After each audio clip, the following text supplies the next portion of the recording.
जिस तरह से एक होमोजीनियस इक्वेशन को हल किया था अपन ने फर्स्ट बुक के अंदर, ये उसी टाइप का एक चैप्टर बना हुआ है जिसका नाम लिखा हुआ है equation reducible to linear equation with constant coefficient. अब यहाँ वहाँ पे ध्यान हो, तुम्हें डी स्क्वायर होता था तो उसके साथ एक्स स्क्वायर लिखा होता था, डी क्यूब लिखा होता था तो उसके साथ एक्स क्यूब लिखा होता था एंड सो ऑन। लेकिन यहाँ वाली जो इक्वेशन है और वहाँ वाली इक्वेशन में थोड़ा सा अंतर है। कोई भी इक्वेशन जब इस फॉर्म में मिलती है F X D comma Y D dash is equal to F X Y, तो इसका मीनिंग है डी के साथ एक्स लिखा होगा, डी डैश के साथ वाई लिखा होगा। तो एक तरह से इनको सॉल्व करने के लिए वहाँ ध्यान हो तुम्हें, तो Z is equal to log X put करते थे, एक्स का मान लिखते थे ई पावर जेड, फिर इक्वेशन में वेरिएबल्स चेंज करके अपने सॉल्व करते थे। तो वही चीज़ यहाँ पे अपन ने यूज़ में लेनी है। वहाँ पे क्या Z is equal to log X होता था, तो यहाँ पे दो वेरिएबल हमें लेने पड़ेंगे, एक u ले लिया हमने, एक v ले लिया। तो u का मान हो गया log x के बराबर और v का मान हो गया log y के बराबर। x का मान अगर देखा जाए तो e पावर u हो गया, y का मान e पावर v हो गया। अब इसके बाद जो काम अपने को करना है वो x को पुट करना है e पावर u और y को पुट करना है e पावर v। अब यहाँ पे भी उसी तरह से d का मीनिंग अपने डेल बटे डेल u है, d डैश का मीनिंग डेल बटे डेल v है। फिर डिफ्रेंशिएशन किया डेल जेड बटे डेल एक्स का, डेल जेड बटे डेल यू बटे डेल एक्स। फिर डेल जेड बटे डेल एक्स का मान 1/x डेल जेड बटे डेल यू हो गया। यहाँ से x डेल जेड बटे डेल एक्स का मान डेल जेड बटे डेल यू पुट करेंगे। वहाँ पे भी यही स्थिति होती थी, अगर ध्यान हो आप लोगों को, तो x डी जेड बटे डी एक्स होता था। वहाँ पे अपने पुट करते थे इस तरह से, दोनों तरफ से वेरिएबल हटा देते थे, एक्स डेल बटे del X is equivalent to del बटे डेल यू। यानी कि जहाँ कभी भी एक्स डेल बटे डेल एक्स आएगा वहाँ पे हम कैपिटल डी पुट कर देंगे। एक्स स्क्वायर डेल स्क्वायर बटे डेल एक्स स्क्वायर आ जाएगा, उसकी जगह D into D minus one put कर देंगे। एक्स क्यूब डेल क्यूब बटे डेल एक्स क्यूब आ जाएगा, तो उसकी जगह D into D minus one, D minus two and so on put करेंगे। सिमिलर तरीके से इसी वे में चलते हुए वाई डेल बटे डेल वाई का मान, जिसको डेल बटे डेल वी लिखेंगे, डी डैश के द्वारा रिप्रेजेंट होता है। वाई स्क्वायर डेल स्क्वायर बटे डेल वाई स्क्वायर होगा, D dash into D dash minus one से हो जाएगा। वाई क्यूब डेल बटे डेल क्यूब बटे del Y cube, D dash minus one, D dash minus two and so on से put करें।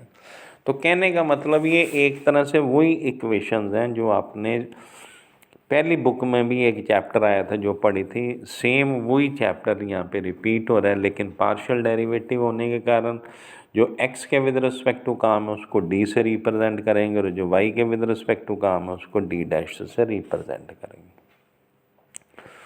अब क्वेश्चन किस तरह से करने हैं उस, तो x square del square Z बटे del x square 2xy del square Z बटे del x into del Y plus Y square del square Z बटे del Y square is equal to 0। अब ये जो चीज़ लिखी हुई है, अब तुम्हें पता है X square del square Z बटे डेल एक्स स्क्वायर का मीनिंग है D into D minus one, फिर plus 2xy del square Z बटे del x into del Y का मीनिंग है 2 इंटू में डी इंटू डी डैश, फिर Y square del square Z बटे डेल स्क्वायर वाई का मीनिंग है D dash into D dash minus one. लेकिन ये मीनिंग तब होगा जबकि x का मान e पावर u के बराबर हो और y का मान e पावर v के बराबर हो, या u का मान log x के बराबर और v का मान log y के बराबर। ये मैंने मान लिखे हैं यहाँ पे ये, और इन मानों को यहाँ पे पुट कर दिया मैंने। तो D D minus one two D D dash plus D dash minus one Z is equal to 0। इसको खोल दिया अपन ने, फैक्टर कर दिए।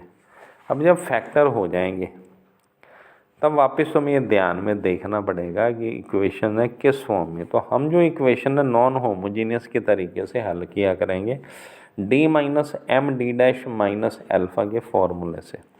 अब उस तरीके से देखें तो फर्स्ट वाले डी प्लस डी डैश के फैक्टर में अल्फ़ा 0 है, तो ई power 0 U into 5 V minus U, जहाँ पे वाई है वहाँ पे v पुट कर देंगे, जहाँ पे x है वहाँ पे u पुट कर देंगे।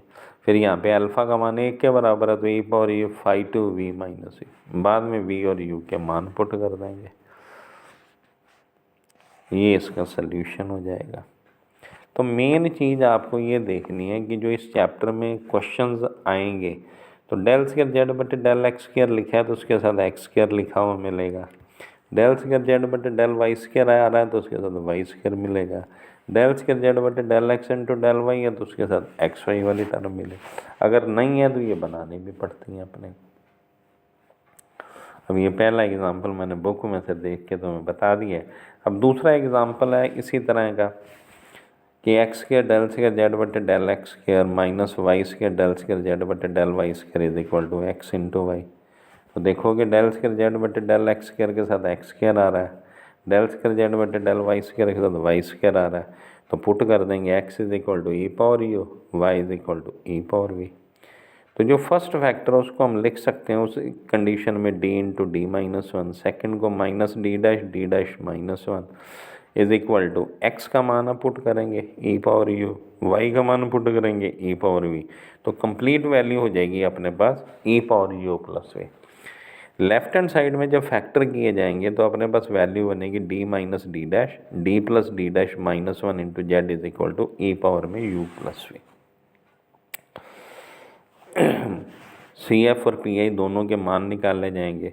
सी एफ का मान निकालने के लिए अपने को D minus M D dash minus alpha से कंपेयर करना है। अब यहाँ पे फर्स्ट वाले डी माइनस डी डैश में अल्फ़ा का मान 0 है तो वैल्यू लिखी 5 यू प्लस वी। ये वाई नहीं है, यहाँ पे ज़रा ध्यान से आप दे सही करना अपनी बुक में। जहाँ पे एक्स आएगा वहाँ पे यू आएगा, जहाँ पे वाई आएगा वहाँ पे वी आएगा। Plus E power you second वाले फैक्टर में देखोगे तो अल्फ़ा का मान 1 के बराबर है तो 5 टू यू माइनस वी। बाद में यू और वी के मान हमने पुट कर देना है, हल कर। जब पी आई का मान अपने इसका निकालना है, पी आई का मान जब निकालेंगे तो ई power u plus v upon में डी प्लस डी डैश और D plus D dash minus one हो जाएगा। ठीक है, जब ई पावर एक्स वाई के कारण अपने ई पावर यू प्लस वी बन गया और नीचे इसके हो जाएगा डी माइनस डी डैश और D plus D dash minus one. अब फिर देखेंगे वही एक्स का गुणांक क्या है, वाई का गुणांक क्या है। जो एक्स का गुणांक है वो डी की जगह पुट करेंगे और जो वाई का गुणांक है वो डी डैश की जगह। लेकिन ध्यान ये रखेंगे नीचे जीरो नहीं बनना चाहिए। तो फर्स्ट फैक्टर में डालने पर ये मान जीरो हो जाता है, सेकंड में डालने पे जीरो नहीं होता, इसलिए हमने इसको वहीं डालना जहाँ जीरो नहीं हो। तो हमारे पास वैल्यू बन गई e power u plus v upon में डी माइनस डी डैश। ठीक है, अब ऊपर डायरेक्ट इसने जो काम किया देखो, ई पावर यू अपने डी माइनस डी डैश हो गया। तरीका तो मैं पता ही हो इसको सॉल्व करने का, इसने इसको सॉल्व किया, दोनों को जोड़ दिया, ये आंसर बना दिया एक्स वाई इंटू में लॉग एक्स। फिर एग्जाम्पल नंबर 3 है, थोड़ा सा लंबा क्वेश्चन कर दिया इसने। RHS में इसने x power m y power n कर दिया। टर्म देखेंगे तो x square del square Z बटे del x square 2xy del square Z बटे del x into del Y plus Y square del square Z बटे del Y square. क्योंकि del square Z बटे del Y square के साथ Y square आ रहा है, डेल स्क्वायर जेड बटे डेल एक्स स्क्वायर आ रहा है, डेल स्क्वायर जेड बटे del x into del 2xy आ रहा है। तो x is equal to E power u और y is equal to E power v. D into D minus one two D D dash plus D dash minus one Z is equal to E power में M you plus N v. Solve किया, D plus D dash minus one Z is equal to E power m you plus N V. दोनों फैक्टरों को compare किया, D minus M D dash minus alpha से value लिख दी 5 V minus U plus E power U 5 two V minus you.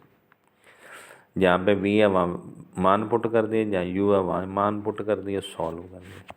अब जब P I का मान निकालो तो ई पावर में M you plus N V upon D plus D dash minus one है। पता है अपने को क्या तरीका है, डी की जगह एक्स का गुणांक पुट करते हैं तो यहाँ यू का गुणांक पुट करेंगे, डी डैश की जगह वाई का गुणांक पुट करते हैं तो यहाँ वी का गुणांक पुट करेंगे।